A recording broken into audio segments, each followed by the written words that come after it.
Hey everybody, Jake here and welcome to the hobby. Today we are talking about Pokemon fatigue, collecting fatigue, whatever you want to call it. Every single day I get a ton of comments where people are saying, wow, it feels like I just started collecting the last set and we're already talking about the next set, and I'm feeling tired of just collecting every brand new set that comes out. So I'm going to give you guys my perspective on how you can handle burnout when it comes to collecting, when it comes to your hobby, and maybe this will just help you guys out in life. And this is just my perspective as someone who's been collecting Pokemon cards for a long time, and I still get excited every new pack that I open. You can see my passion for it, and that's really coming from just how I think about collecting long term.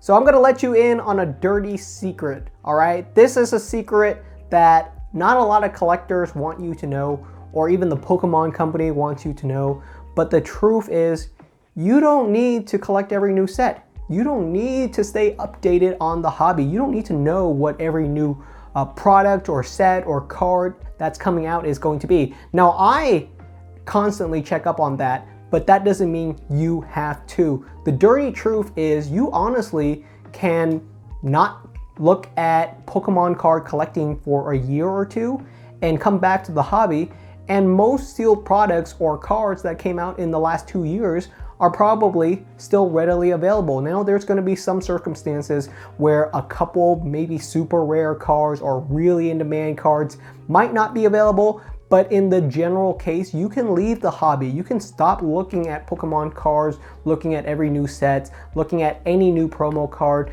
and just leave and just go do something else. Maybe play video games, maybe check out a different hobby, and come back in 2 years. And all of those cards that have been released over the past 2 years are still going to be readily available. That's the great thing when it comes to Pokemon card collecting, is that it's not really a race. You're not really trying to reach a finale. It's just a constant journey. You are never going to reach some kind of finish line. You're never going to reach some sort of climax and just finish collecting. You're never going to have a completed collection. That's the important thing you need to recognize about Pokemon card collecting. There's always going to be new products, new sets, new cards. It's a constant stream. So you're not expected to collect every single new card, every new set, every new sealed product. And I'm going to tell you right now, I don't collect every single product or every single card. I have what I like and I try to zone in on it. If you're someone out there that's collecting and you're trying to collect everything, I'm going to tell you right now, you're making a mistake. You can approach it that way, but you're going to be burned out in probably 2 months when you recognize that there's just too much out there for you to constantly keep up with. It's much more important, and I think it's much better for you as a collector to hone in on what you enjoy. Whatever it is that you really, really like. Now, there's plenty of things that I sort of like, but there are things that I really like, and I try to zone in on that. There are cards out there that I wish I could get, products that I wish I could get, but it's okay that I don't have them. I enjoy my collection. I know who I am as a collector, and I know what my taste when it comes to Pokemon card collecting is. So I don't collect every new promo card that comes out. I will probably discuss it. I will probably talk about it, but in general, I have what I enjoy. Now you gotta zone in on that. And the important thing is you can leave the hobby. I'm going to tell you right now, you don't need to stay. You don't need to watch this channel. You can leave the hobby for 2 years, come back, and there will be new exciting cards that you enjoy.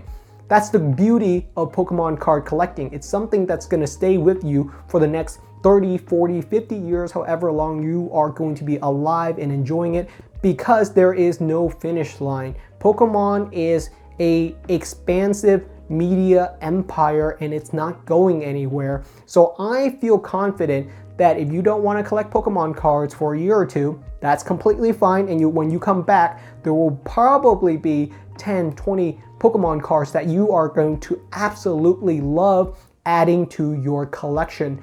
Now, if you don't want to leave for 2 years, that's completely fine as well.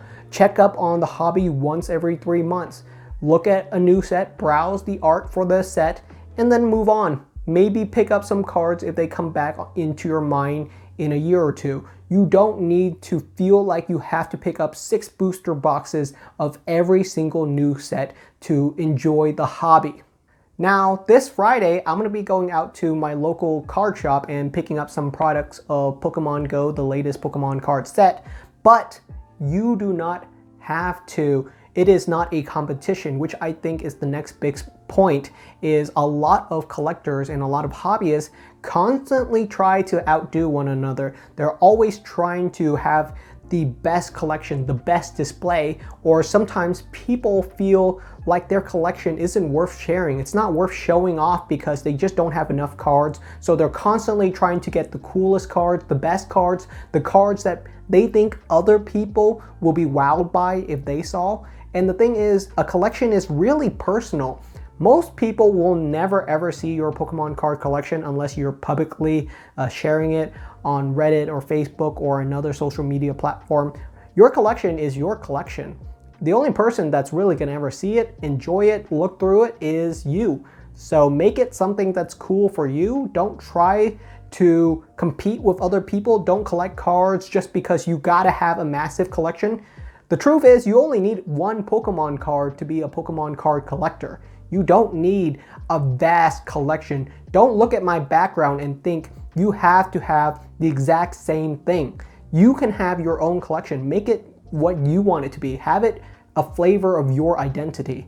Whatever it is, just enjoy it and take it in strides. And that's pretty much how you prevent yourself from being burned out in the hobby, because Pokemon card collecting is a lot of fun, and I don't think it's something that I want you to be sick of. There's no reason for you to just hate Pokemon card collecting just because there's a constant stream of new sets. You don't have to collect every new set. Collect 1 in every 4 set that you really enjoy, that you see something cool inside of it. And even then, you might have just a single card you want to pick up inside of a set. That's fine too. You don't have to crack open a single booster pack. Alright everybody, that's the end of today's video. Thank you so much for watching. I hope this has been insightful just to share with you guys my thoughts and my philosophy when it comes to Pokemon card collecting, as well as life and other collecting that I do as well. I collect a bunch of other stuff: baseball card, comic books, Funko Pops, vintage records, all kinds of cool stuff. So I try to make sure that I take everything in strides. Sometimes I don't look at a collection for 6 months. Sometimes I'll scroll on eBay just because I have a vibe or feeling or a new item that I'm really excited for. But rarely do I constantly zone in on collecting constantly. Everyone has a life, and you just got to take things in strides, because at the end of the day, it's a very long journey that we're going to be on. So I hope you guys stay here for the long haul. Thank you so much for watching, and I will see you guys next time.